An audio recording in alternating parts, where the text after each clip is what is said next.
করব, ট্রেন তো ভীষণ লেট, মালদা ক্রস করলো, আমরা শিয়ালদায় পৌঁছতে হয়তো 3:30 4টা, 3:30 4টা হয়ে যাবে। তো এখন ট্রেনেই আছি। দেখো বাইরেটা,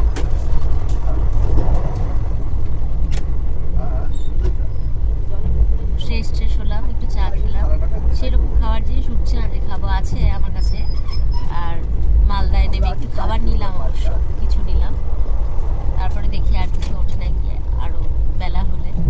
ঠিক আছে, তো ভালোই লাগছে একদিকে, কিন্তু এত লেট একটু তো বোরিং লাগছে।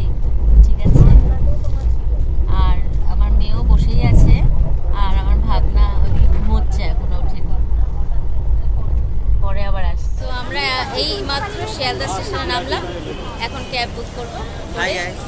আমার ভাগনা, তো আমরা এখন ক্যাব বুক করে, আমাদের হোটেলও বুক করা আছে, ওখানে যাব, গিয়ে তারপর ফ্রেশ হয়ে তারপর খাওয়া দাওয়া করবো। ওকে, প্রচণ্ড টায়ার্ড, কেন 8 ঘন্টা লেট, 8-9 ঘন্টা লেটে আসলো ট্রেন। ওকে, তো দেখা হচ্ছে পরে।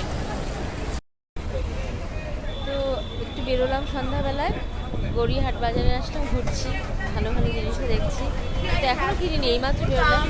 আর সাউথ সিটি মলে যাবো। আর আমার মেয়ে এখন ফটো তোলায় ব্যস্ত, পেছনেই আছে মেয়ে আর ভাগনা। ওকে, তো খুব সুন্দর হাওয়া দিচ্ছে, অপূর্ব সত্যি। তো আমরা একটু ঘুরি মার্কেটটায়, আরেকদিন এসে কেনাকাটি করব। আর সাউথ সিটি মল তো অবশ্যই যাবো। আর কোথায় যাবো দেখি, আর কোথায় যাওয়া যায়।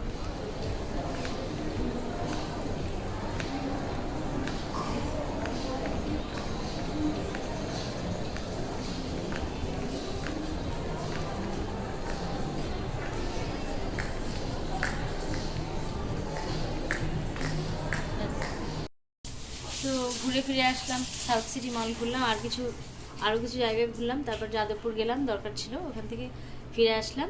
তো চিকেন ফ্রাইড রাইস নিয়ে আসলাম রাতের জন্য ডিনার, আর গ্রেভি, তার সাথে দেখি হোটেলে কিছু আছে নাকি, পাওয়া গেল না। যে চিকেন ফ্রাইড রাইসটা, এটা গরমই আছে, এখনও গরম। তো আর একটু পরে খাবো, এখনই খাবো না, ফ্রেশ হয়ে খাবো। ওকে, তো তোমরা খুব ভালো থাকো। আজকে আমি টাটা করে দিচ্ছি, আবার কালকে আসবে। ওকে, তোমরা খুব ভালো থেকো, গুড নাইট।